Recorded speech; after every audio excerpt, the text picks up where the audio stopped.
Well, good afternoon. We're in for a real treat today. We're going to hear from Kevin Snider, and Kevin is an attorney. So we were going to have an attorney introduce him, but we perused our roster and we don't have any attorneys. Now, I've been in court more than anybody. Please don't ask me why. So I get the privilege of introducing Kevin. And Kevin is, and I hope I don't botch this up, Chief Justice for the Pacific Justice Institute. And he's going to tell you what that is, but in a nutshell, that's 1,000 volunteer attorneys that defend our right to worship as we see fit. And not only ours, but our grandkids as well. And he has earned national attention, presented cases to the Supreme Court, and I think we've all heard of this one, Gateway City Church versus our friend Kevin Newsom. And that was in the term In God We Trust. And he also, Ninth Court of Appeals, that conservative court, Rick Warren, when he represented Rick Warren as well. And all of this is pro bono. Now, I don't remember much about my Latin, but I think pro bono means free. I'm not sure about that. So without further ado, let me introduce Kevin. I said Rick. Kevin. Thank you. Thank you, everyone. Let me get situated. This is all these wires. It's like a bad day fishing. But well, good. I hope you're all doing well today, and you could hear me. I'm going to move around a little bit. It'll probably give your cameraman a bit of fits. But my title today is When Liberty is in Peril. And you have probably noticed in the last 18 months the collapse of the rule of law in our large cities, in rioting and looting. We have neo-Marxist critical theory being taught in our schools. It's been in our universities for a long time now. It is in our businesses being forced on employees. And we do live in times when liberty is in peril. C.S. Lewis wrote ominously, "Of all tyrannies, a tyranny sincerely exercised for the good of its victims may be the most oppressive. It would be better to live under robber barons than under omnipotent moral busybodies.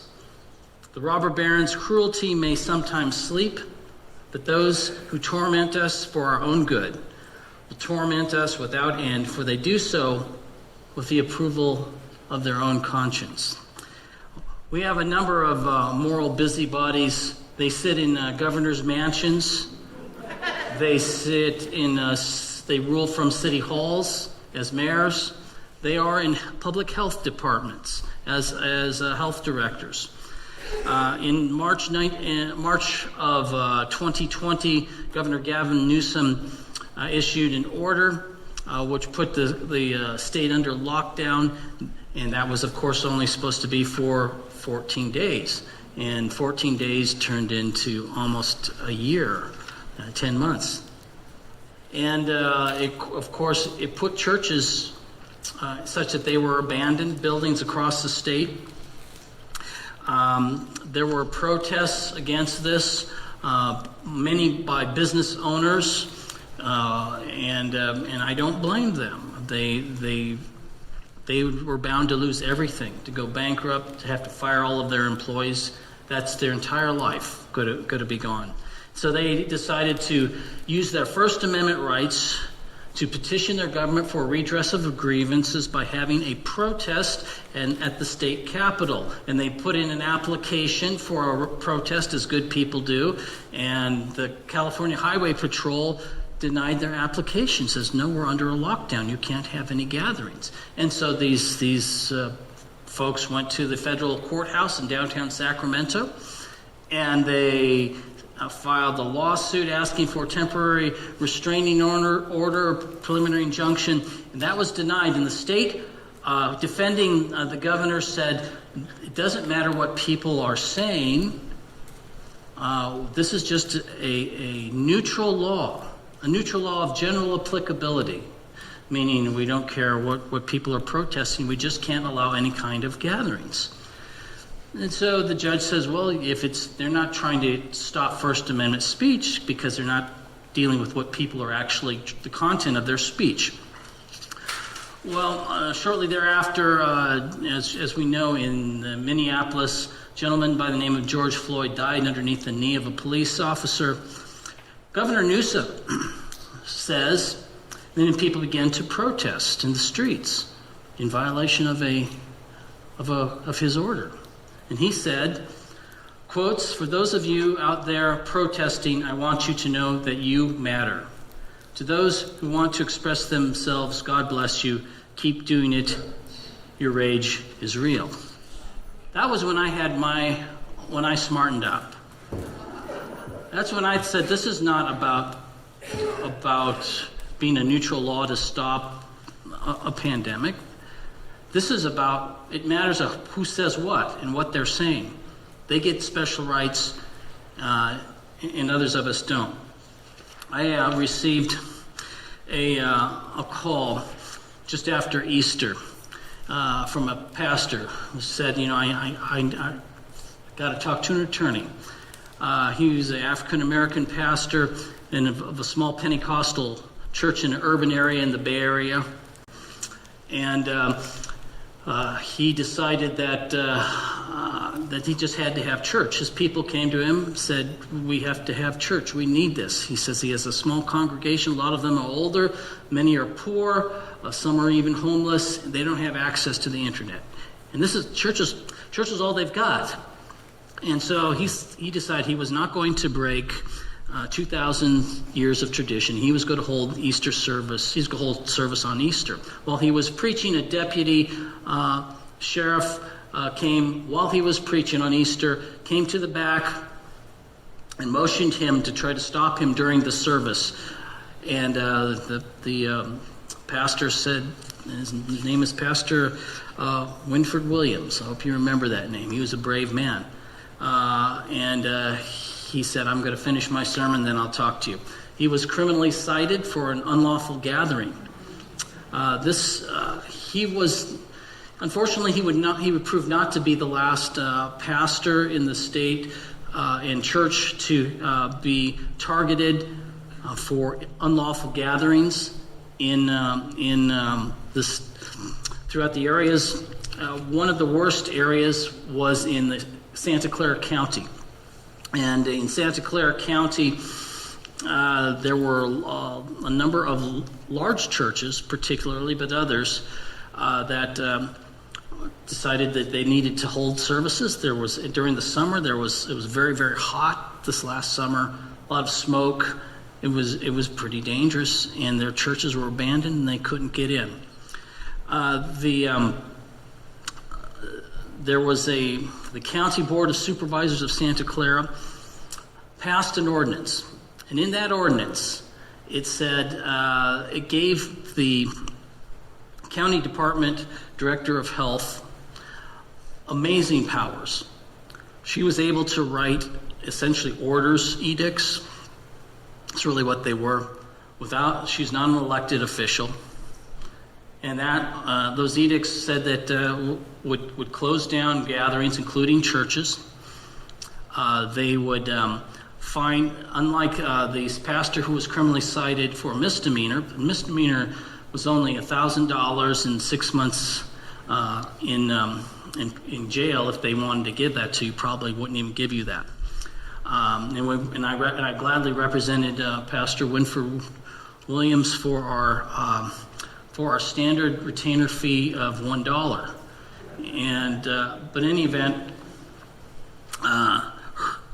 the order that the Director of Public Health put forward would fine people not $1,000 but $5,000 per incident. And who enforces it? The county health department. So they wrote the order. They were the police, and guess what? If you wanted to challenge that, you first paid the fine. It was like Alice in Wonderland, where we have verdict first and then the trial second. And so you paid your fines first, and if they're if they're racking up every day, that could be a lot of money you have to put forward.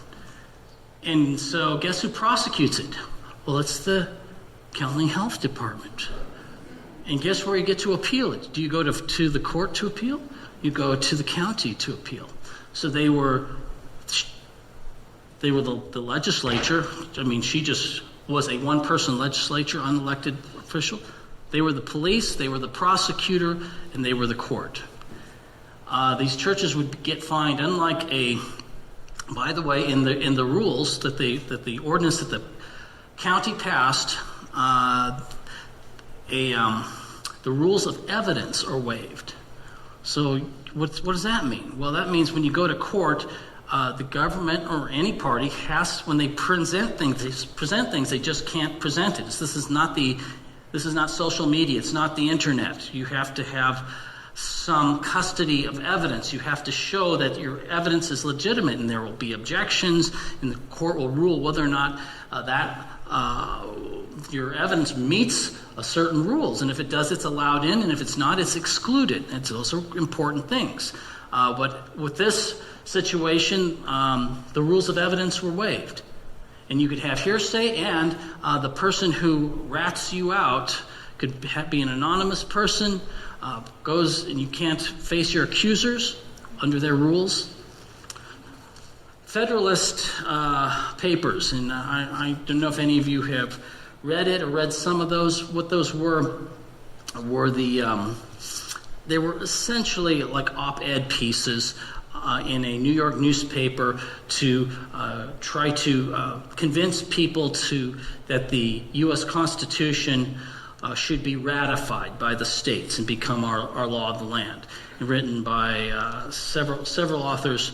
One of them wrote in the Federalist paper number 47, "The accumulation of all powers, legislative, executive, and judiciary, in the same hands, whether of one, a few, or many, and whether hereditary, self-appointed, or elective, may justly be pronounced the very definition of tyranny." Were we living under tyranny? Can there be any doubt? The Bill of Rights was suspended.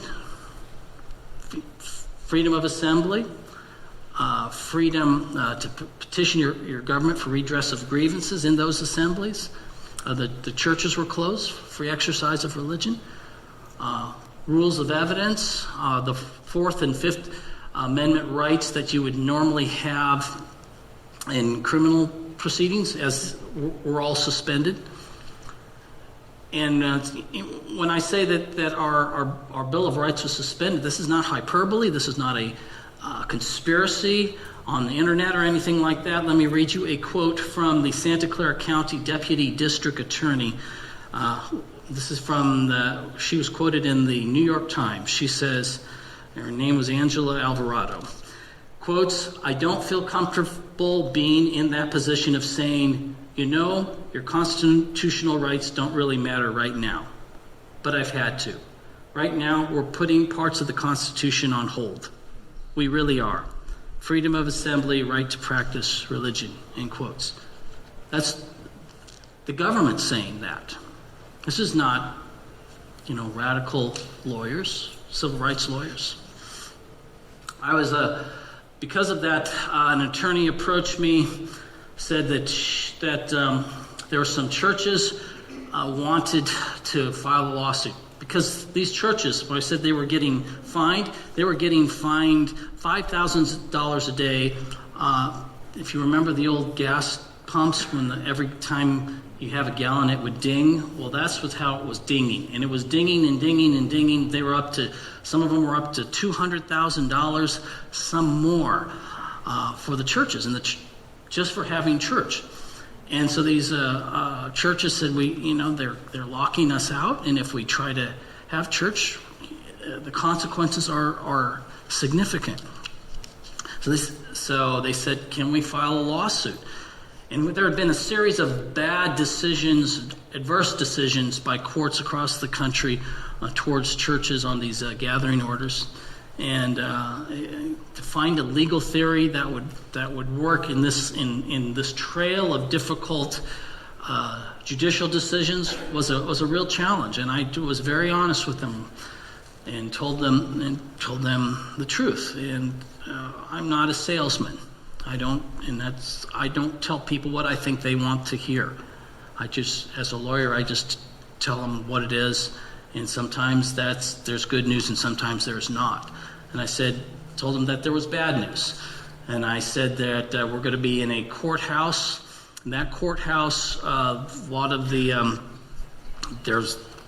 are not, I've been argued in that court before, and they are not, I have not found any judge there that is friendly towards churches.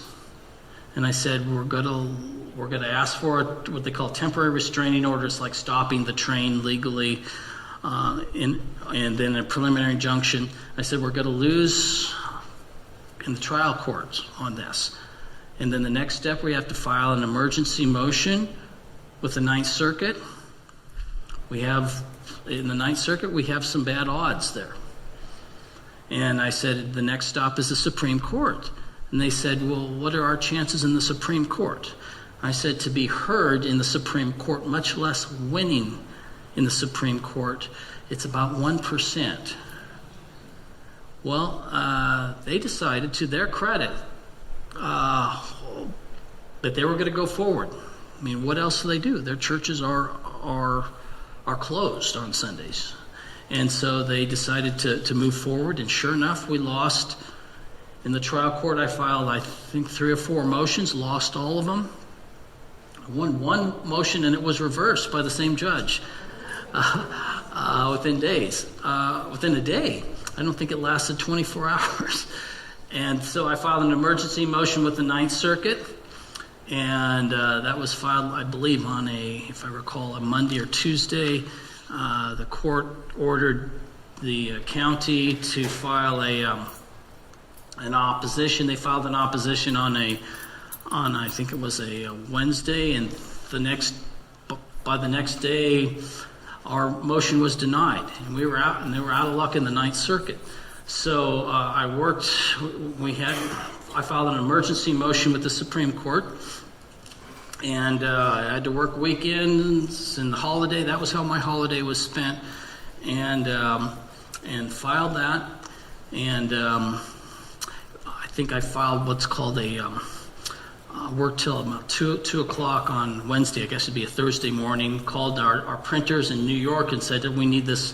Emailed them and said, can you walk this physically into the Supreme Court and get it filed the next morning? And they said they could. So they filed it on Thursday morning, our final document, and on Friday night, it would have been 9:30 at night in Washington, D.C., we got a 6-3 decision from the Supreme Court in our favor. And so that Sunday, the churches were able to lawfully open up Santa Clara County. And Santa Clara County was the last county in the country that had 0% capacity for churches. So that was, by the grace of God, we were able to turn that thing around. But the work of PJI is not confined just to the Supreme Court or high impact cases. The vast majority of what we do is to help the common man. One of the things that we do is a religious asylum. And there are people in other countries who have been persecuted for their faith in Jesus Christ. And they make it to this country, and they don't want to be deported or thrown back over the walls into the arena to be devoured by the lions in their country. And courts will do that. And so people ask, why do we do religious asylum cases? And I think back to Acts chapter 9, and Paul is on the road to Damascus, and he's going to be persecuting Christians. And Jesus Christ appears to him, says, Saul, Saul, why do you persecute me? And you don't have to be a sophisticated theologian to understand that Jesus Christ takes the persecution of believers personally. and I do too.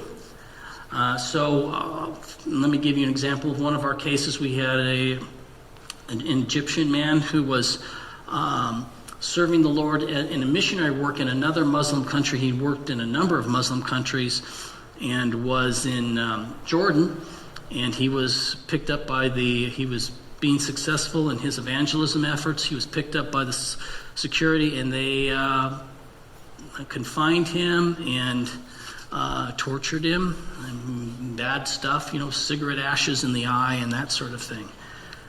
And then he was deported back to Egypt. And in Egypt, the police gave him an invitation to come to their headquarters, and they beat him up there and said, "We want you to come back again, this time with a list of names of one of all the foreign missionaries that you know in Egypt, two, all the Christians that you know in Egypt, and three, all the Muslims that you have spoken to. They want three columns." And so they let him go, and then scheduled an appointment. And so he declined their invitation and came to the United States. And we represented him, and by the grace of God, he was granted religious asylum. We also represent street evangelists. There are people who share the gospel in a public manner. Sometimes they hold a sign on a street sidewalk, sometimes or on a public park. Sometimes they leaflet. Sometimes they actually preach out loud, vocally. And so that is not always popular. It's not always my cup of tea, to be honest with you. But then again, I had one of our staff attorney. There was an attorney who was a family law attorney, and he was going to court, and one of these street preachers, who was my client, was preaching in front of the courthouse. You have something called the public forum, a traditional public forum, which are sidewalks,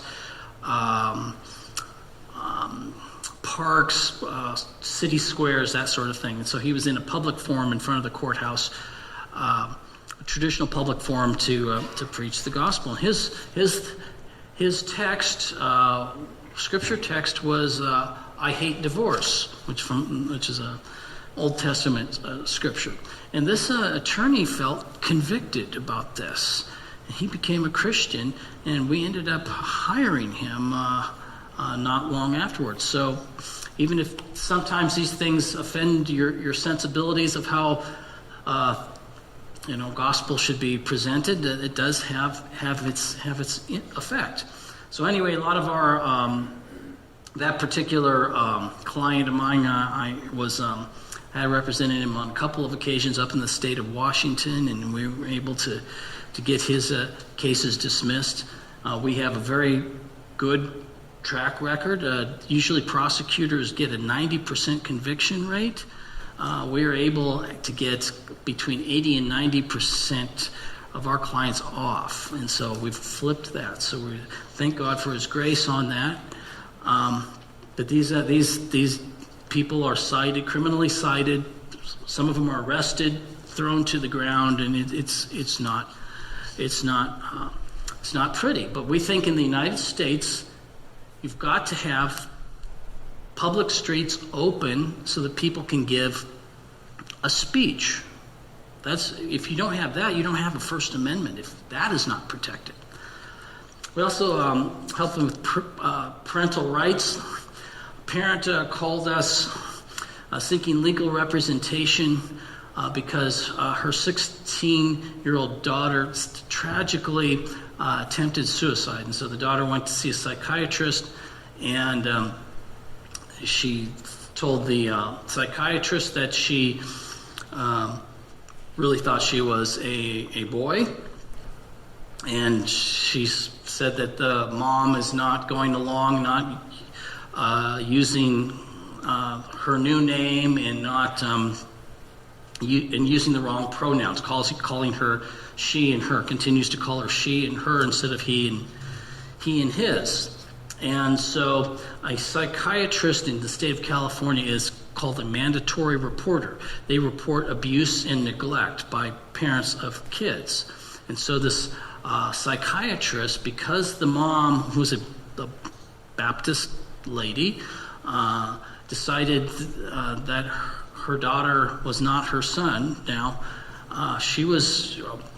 they had CPS call on her, and the CPS in that county filed a petition with the court to remove her parental rights from her.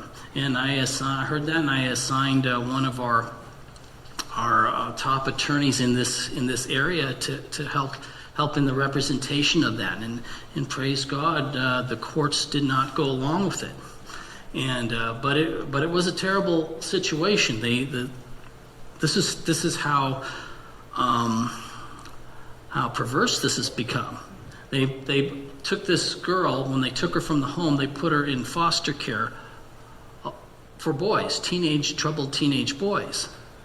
Well, guess what happened to her? And did that county care? Homeschooling. We represent parents on homeschooling issues. There was a 3-judge panel of the California Court of Appeal handed down a ruling that found there was no constitutional right to homeschool children. And this ruling took away the educational opportunities of about 200,000 young California students who were homeschooled by their parents. And in this situation, the child was in it was like a Christian school, a private homeschooling consortium called Sunland Christian School. So we represented that school, and they were kind of ground zero of this case. And so we represented them before the Court of Appeal, and I was one of, I think, 13 attorneys that argued this case in the Court of Appeal. I've never seen anything like that in my life, or heard of anything like that before. But again, thank God, the Court of Appeal reversed itself and allowed homeschooling right before the school year started that year. We also assist students in public schools who are wanting to have Christian clubs and start those, and there's a federal law that protects them, says they've got to be treated equally with all other clubs. And well, why not? Because you don't like what they say? How can you have that? So, but we have situations where these kids are wanting to start Christian clubs, and the schools just simply said no. We had one such incident in Southern California, and this girl, she was a junior in high school, and she wanted to start a club. It was simply called Bible Club, very generic name. And I thought this is ridiculous. There's a federal law that protects her, says she could have this. I called our staff attorney down there, and I said, I want a motion for a preliminary injunction filed right away. And so she did that, and they actually had the girl testify, and the judge ruled in our favor against the school. And so we get a lot of these things, and we kind of move on to the next thing, and you don't really necessarily see what the end of the story is. So I thought, well, she's a teenage girl. If she'll probably have maybe 6 or 8 of her friends sign up for this, go to this club, and if she's very aggressive, type A person, maybe she'll get 12 or 15. If she's, president of the school and the head cheerleader, maybe 20. So, well, they had the club sign-ups where the kids go through and sign up for their various clubs that they want to do in like an open quad during lunchtime. She had over, I think it was 120 kids sign up. Their first meeting, they had 90 show up to the meeting. So it didn't hurt that our case got on the local news, but nonetheless, that was something we've been representing students and teachers and a number of things throughout the years. Friends, when is our liberty in peril, and when is it in peril? It is not just from Marxist agitators in the streets or their educators. And these people do pose a real threat. But it's those decision makers in the background that are the problem. I began with a quote from C.S. Lewis, and I'd like to close with that. He said, "The greatest evil is not now done in sordid dens of crime that Dickens loved to paint. It is not done even in concentration camps and labor camps.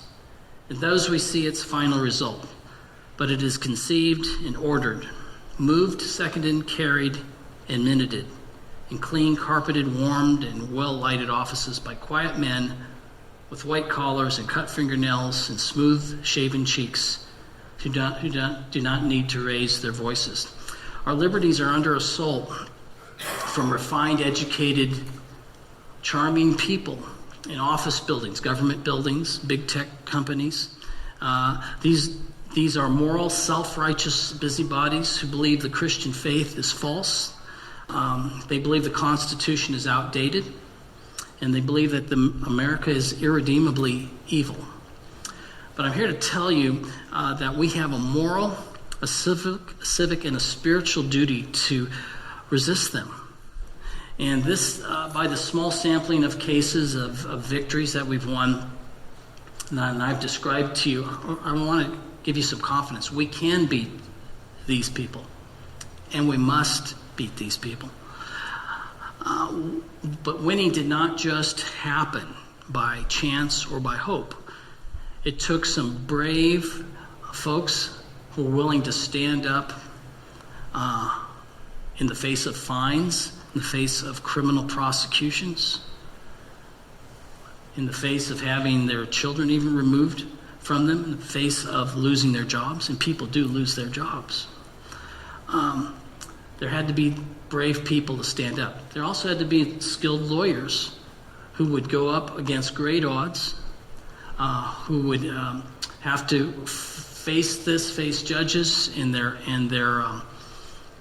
colleagues, and do so against the legal establishment. This is not popular work, and it required people writing checks and funding the fight. All of these things are necessary to do this. In the next few years, the fate of this republic is at stake. You may think that's hyperbole. Some may think that's hyperbole. I think there's a lot of people here in their own minds have thought the same thing.